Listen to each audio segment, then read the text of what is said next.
Sorry, I was on black people time. Oh, you was on nigga time today. Oh man! Oh man! You surprised? You found a podcast with two black people that are on regular time, eh? That's a shock to the world. Right? Yeah, no, that's how we move. That's how we move over here, too, guys. Gutsy Guttz, very special guest on Two Guys Doing the Podcast, man. Welcome to the show. Thank you. Thank you for being here. How did you get involved with We Love Hip Hop? For the people that don't know, how did you get involved with We Love Hip Hop to start off? Well, to start off, I went the professional route, man. Like, I sent them a resume. I believe they had, like, in their stories, they were looking for an intern. So I was just like, yo, this is perfect opportunity to get back into the media business. I sent them a professional resume. Like, yo, I used to work at McDonald's. I used to work here. Like here are my qualifications. I sent that in, and funny story, Friday called me I can't remember what holiday it was, but he called me on a holiday and he called me private. I didn't even answer that shit. And then Sav, who was working at the time, was just like, yo, why are you calling the man on a holiday and you're calling him private, fam? Like, so he texted me, he's like, yo, I just messaged you, I just called you, can you answer your phone?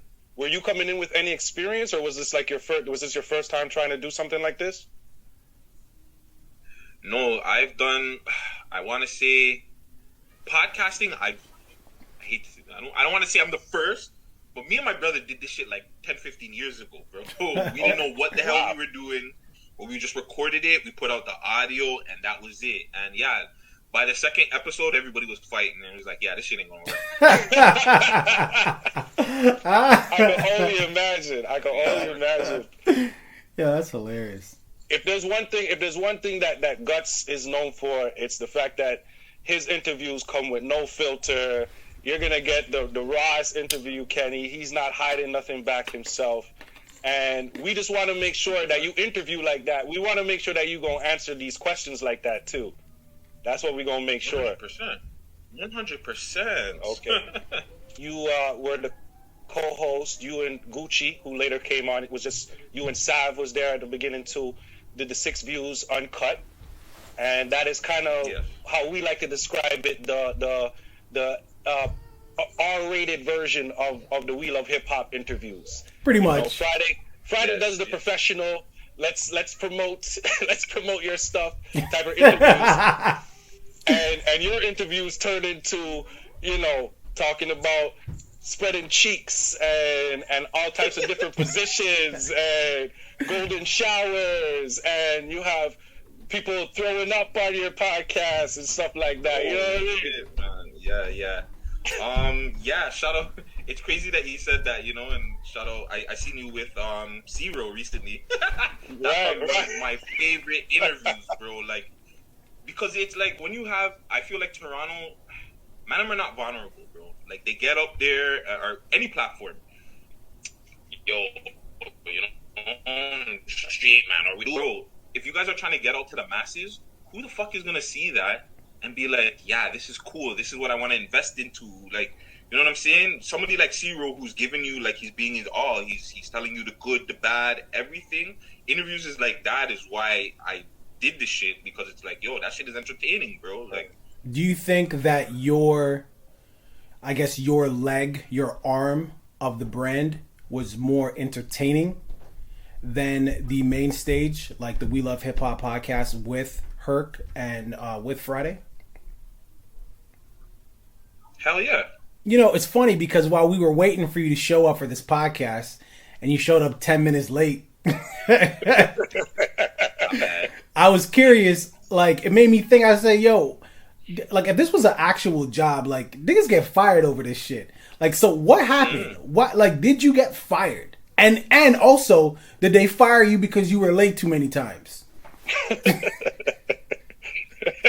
So that's one thing that Friday definitely used to get on me with, was coming in early, being like, having proper etiquette, coming in before the guests would come in and shit like that. But yeah, that has nothing to do with why I got fired. Why people think I got fired. I did not get fired. I apologize. Bro, when Sav got let go, me and Friday had, I wouldn't say it was tension, but it was just like, he let go Sav, he fired her without letting anybody know. So it's just like something happened, a situation happened, but that was like a decision that was solely on him. He didn't talk to me. He didn't talk to her. And to me, it was just like, well, fam, like at any point, you can kind of do that to me too, right? So here's what we're going to do. Like, I'm going to give you 50 episodes. I'm going to do 50 episodes We Love Hip Hop. 50 episodes of 6 Views Uncut. The rest, We Love Hip Hop. After that, I'm off of this shit, bro. Like, people want to see more than just interviews all the time. You know what I'm saying? People even want to just see more than just the niggas talking all the time. People just wanted to see more and something different, and I felt like I brought that. Well, Guts, you know, when you were speaking with Friday, letting Sav go, your body language, your tone indicates that, you know, and even just your own verbiage, what you said, indicates that that may not have been the best way to go about it. It sounds like maybe that's a decision that should have been a group decision. It sounds like maybe you're not too happy about it. Could you speak to that? I wasn't happy about it at the time. I had to deal with it because, again, I don't know if I didn't speak to you guys about this. Me and Sav started 6 Views Uncut. We started building up. Everything was going good. Sav and Friday kicked off. At the time, I was totally pissed. I didn't want to do the fucking show anymore. Just to like give you some more info, the episode where she got fired, and then the episode after was the Clout Girl episode.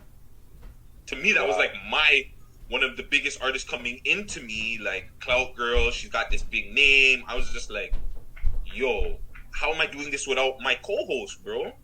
Like I told Friday, yo, that's fucked up. We got into it, but then Friday's like, yo, you got this, bro. You just don't see it in you. And to give him credit too, when you're the guy running shit, you got to make some decisions that the people are not gonna like sometimes. Are you allowed to start your own podcast? Yeah, I wasn't on no 90 days compete clause, or you know what I'm saying, no craziness. I'm able to start anything. Friday hit me up a couple of, I think the week after I left, and he's just like, yo, so when you dropping your shit? You know what I'm saying? Like, when's your shit coming? So yeah, he's not gonna sue you then? No, he's not Friday Button as much as people want to think. Like, that's one thing too, bro. It goes back to what I was saying. Like, yo, when you're in that position, like, people think it's easy to make, like, certain decisions and hard decisions.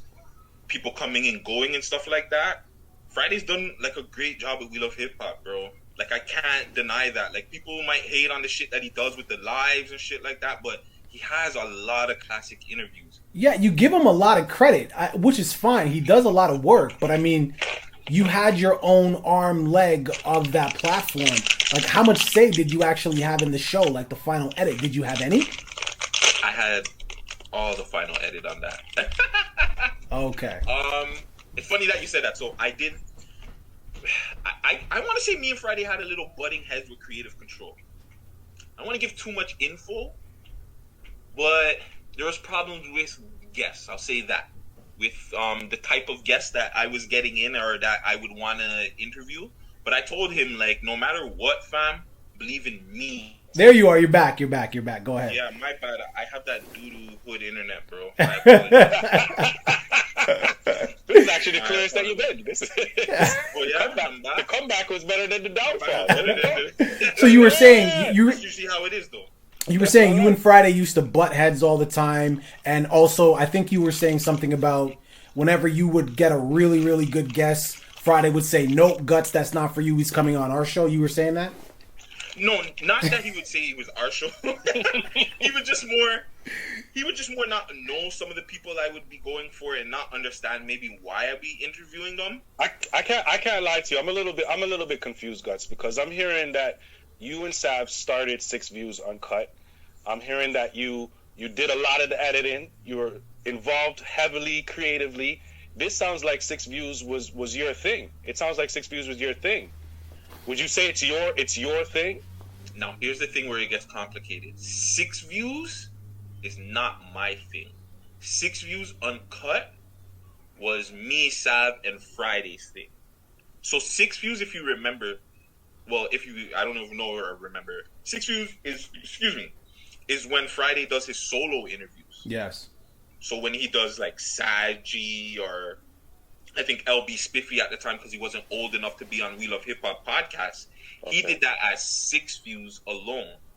we just said, instead of like, we didn't want to be called We Love Hip Hop Uncut, or you know what I'm saying, or We Love Hip Hop 2.0.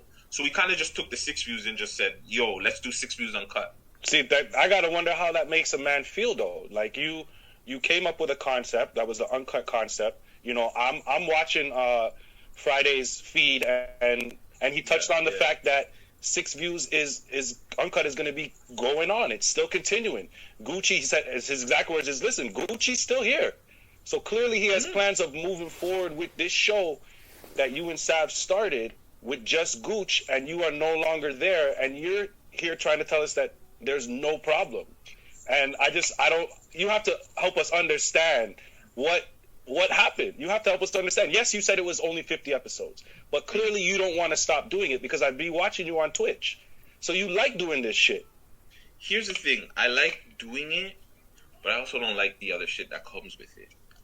So like I said, like I'm a regular ass dude. Like I wasn't one of these dudes trying to get into the media stuff. I just like fall upon certain stuff and I got into doing certain media stuff. But like dealing with the backlash, dealing with some artists just not being professional, dealing with fans not being professional, and fuck you, you're gonna get packed for interviewing that guy. We're gonna pack you, Guttzy, or Guttzy, your hairline, you're the do-rag bandit, and you're old. You shouldn't be calling other art people old. It to me, being who I am, it got to me. I'm not gonna front. Like I'm the guy that was quick to say like, yeah, fuck you, yo, run up, send me your addy, let's go. Right. So that part of it was really hard for me to be like professional and be like, yo, I can't respond to everybody that hits me up. I can't be like really telling people how I feel to like when you come at me wrong or if you come at me sideways. I don't know if I could have done this for another 50 episodes. I don't even know if I was able to do this for 20 more episodes. I felt like mentally I was breaking down. I seen like edits that I was fucking up on. It was just like, yeah, I think it's time, Guttzy. And two, like going back to what you're saying with Gucci, that was the plan too, like to kind of mold Gucci into being the next host of the show because Gucci's dope, fam. Gucci's vibe, everything about Gucci is he's just a fun-loving dougla, as we like to call him. But Guts, you spoke to the drama and the nonsense that comes with doing a podcast, and I would be remiss if I don't speak to Streets of IG. Now, apparently, you're the do-rag bandit. You know it. Right? And, you know, before you even get into that, you also spoke about, you know, age and, like, people calling you old and da-da-da-da. You know, I did hear you out of your own mouth say, y'all need to shut the fuck up and stop sounding like haters and get the fuck off the internet. You're talking about, air quote, old heads. Yes. So before I get you to elaborate on that, how old are you? I'm 34. So would you consider yourself an old head? In a couple of months, yes, I will.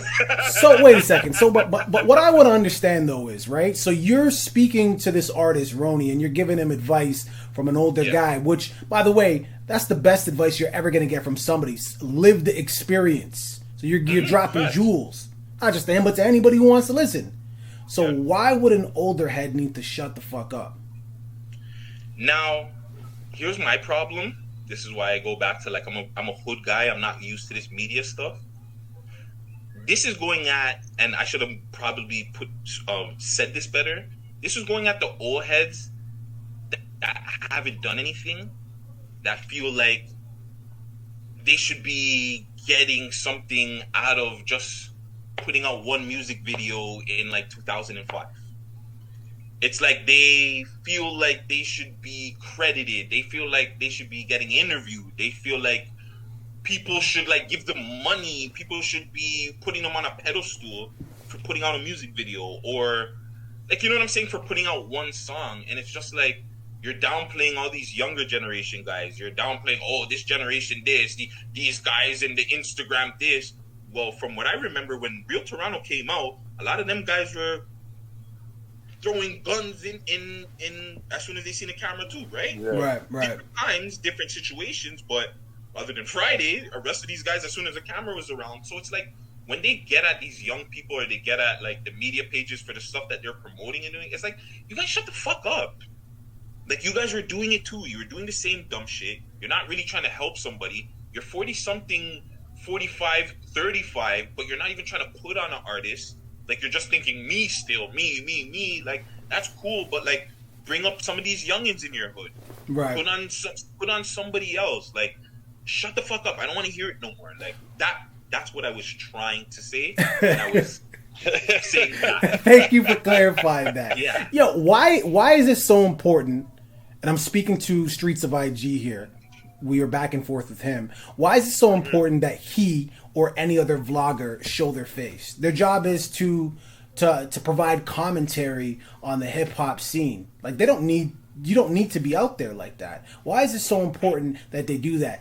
Additionally, you just mentioned a moment ago, people talk, yo, why are you interviewing that man? You're interviewing my, like, why put yourself in unnecessary danger when all you're trying to do is provide commentary on the Toronto hip hop scene, which, by the way, increases the actual ecosystem for artists to thrive. So the more people vlogging and talking about music, our music, the better it is for our local artists. So I don't want them to feel like they should worry about walking down the street. Why is it so important that they show their face? They don't have to. If you're coming at me, though, I'm not going to respond to you, though. So, like, to the Keep Six Solids, the Six Buzzes, like, you don't have to show your face. But a lot of the credible blogs, even in the States, or the credible people that do shit, they all show their face. Right. If, like, I rate a Joe Buttons that can sit down there and say, fuck the industry, fuck this and that and the third, and have a face to say it. I can rate Charlemagne that can do the same thing. But if you're doing it from, like, behind and you want to hide your mask and talk about, well, this, that, and the third, cool. I might still pay attention to what you're saying, but it's just like, are you really down for the cause, or are you just doing this for some internet clout? Right. Did you block him? I did probably block him. Why'd you block him? Why'd you block him? Why did you block him? Friday. You got to blame Friday. Because, again, I'm the guy, as you could probably see, like, he should. Okay, first thing, too, let's get into that video. I want to break this down since we're here. He wanted to talk about my YouTube stuff, my YouTube numbers. How come he didn't want to put out the fact that he has like at least 50 more music videos than me, but he has less subscribers than me? One, that's why his YouTube numbers up. But he didn't want to bring up subscribers. Cool. Then he said that I came at him in the video, but he never showed his part of what he said to me. If you guys watch that video, I've seen it. That's going back to my whole point of being credibility, and you're doing it for clout. It's just like, cool. Like, I'm emotional, bro. I'm from Toronto, so I get emotional too. So if you say something to me, especially if I feel like whatever, you don't even know what the fuck I'm talking about, stay the hell out. And you don't need, like, you screen record lives, fam. Like, come on, you don't really do work out here. I actually do 2 fucking podcasts. Like, but one thing that they did mention, and I'd like you to speak to this, clear this up. He said that you were hitting rappers up for jobs. Is there any truth to this? Nope. He said, it's funny. He's saying that I hit rappers up for jobs, and he knows. So show it. Why didn't he put it up in the thing? First of all, what is really wrong with working a job? I don't understand. I have a job, and I'm proud of it. I'm happy to be employed. Too, and I don't mind. I'm not going to tell people what it is, but yeah. So he's saying I'm hitting rappers up for jobs. One, if you know that, put that up there. Put it up in the video that I was hitting rappers for job. One. No, I was asking rappers, what do you think my next move should be? What's wrong with that? Do you guys think I should go back to We Love Hip Hop? You think I should start my own shit? Should I holler at Six Buzz? Should I holler at Keep Six Solid? Should I holler at the Two Guys podcast? Like, what go on? I'm not gonna just be like, yo, because he said like the rappers are not my fans, which is crazy because I hop in a lot of these rappers' lives and they, yo, let's go Guttzy in here. That could be just a thing where they're like, okay, he's clouded up, whatever. But I know the DMs I have with a lot of these rappers. I've been watching your IG live and your stories lately, and you've been talking a lot about deactivating your account. Like, this week I might just up and do it. So I find that the Streets of IG and all these other people, the timing is very nice. They waited until, you know, something like this happened for everybody to come at you. Do you feel like that too? Yeah, the timing was perfect. The people that are getting at me, the trolls, there's trolls and shit. I don't even show people messages of. So some of them are like you guys. Well, if you guys pre my story, sometimes like people talk about my teeth or whatever. I'll repost that shit because I think the shit is funny. And even shout outs to Streets OG. Like I can't lie. Like I couldn't even get through the first 5 minutes of the video because I was lying. I was crying because the shit was funny. He took 10 minutes out of his or however long out of his day to make a 10-minute video of me. I rate it. But yeah, the timing was perfect. So again, you did not get fired. You didn't get fired on your day off. Get fired. Friday would be crazy to fire me. He's a little bit crazy for allowing me to let go too. But shit happens, right? You know what I'm saying? But to fire me? Was this over accounting? Did you get an email accounting in an Excel spreadsheet? Listen, my severance package or the package that I got before I left was nice. I was paid. I'm not gonna lie. I'm gonna miss those pays. Let me ask you a question. Are you going back? If the money's right, if the contract's right, we might have to start talking about equity. Is that what they call it? That's that E word, equity. Yeah. We might have to start talking ownership. We might have when I go back. If I go back, we might have to talk about that. Because I felt again, I don't know a lot of people that can come on a show for a year and really have the impact that I had, not just on the show, but on the city, fam. I'm talking about now Roni and No Joke Jigsaw possibly having a versus tune for tune battle for Toronto. If that happens, God willing it happens through me. But if it doesn't, at least I know that's something I put together for the fucking city. Right. These niggas is arguing on lives. I said, fuck that. Why don't you guys do a tune for tune? See who's the better artist. Right. Settle it. So if that happens, it's like, yo, regardless of if it happens on Flow, because I seen Ricochet trying to big it up Ricochet, don't do that shit. But yeah, regardless if it happens in general, I'll just be happy because I'll know I put that battery in the pack for that shit to happen. So this goes back to any podcast. If you want me to host on a regular basis, just know what you're getting out of it. You're getting a lot. And same thing to Friday, bro. Look what I'm doing, and I ain't even with you guys right now. Wow. It really, I know that you haven't said this, and I don't mean to put words in your mouth, but I'm still going to do it. It really just sounds like you brought a ton of value to that platform, and you said, hey, I'm giving you 50 and I'm leaving. What I know is that's leverage in negotiation. If I come in and I give you 50 and I'm a star, I give you 50 great episodes, I help you expand your subscribers and so on and so forth, and I'm like, yo, I'm getting ready to go. I've got one foot out the door and one foot in because I'm waiting for you to be like, hold on for a second, don't go. I got this for you. And I love the body language because really what it sounds like, again, not putting words in your mouth. You ain't even saying shit. But what it sounds like you're saying is the money wasn't right, or the appreciation for what I brought to the table was not shown. I wouldn't say that. Nigga, your body language said everything. What are you saying? This is what I want to say. This is what I want to say. A lot of people don't understand a good thing until it's gone.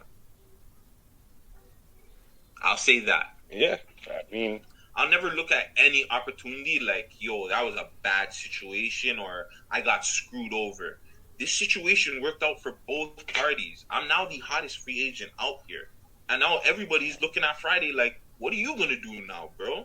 Are you going to be able to keep that momentum going? I got them bubbling too. We got some pretty dope-ass fucking interviews. So it's like, what are they going to do on their side? And now what am I going to do on my side? It worked out for everybody, truthfully. So if we see Guttzy Guttz back on We Love Hip Hop Network, we can confidently say Guttz secured the bag. Is what you're saying. Yes. You know that when the meetings happen, I'm walking in there with Friday. You know that if Friday's going to Netflix or wherever, Spotify, just know that if I'm back on there, we in the meeting together. If they say 2, I'm like, no, Friday, up. Just know that. So it's not going to be like the Joe Budden podcast with Rory and Maul. It's gonna be, your name will be in the title. You see how you see Friday on all them goddamn shows? You see how you see him on We Love Hip Hop, you see him on my show, you see him on the news, you see him on Zaylee.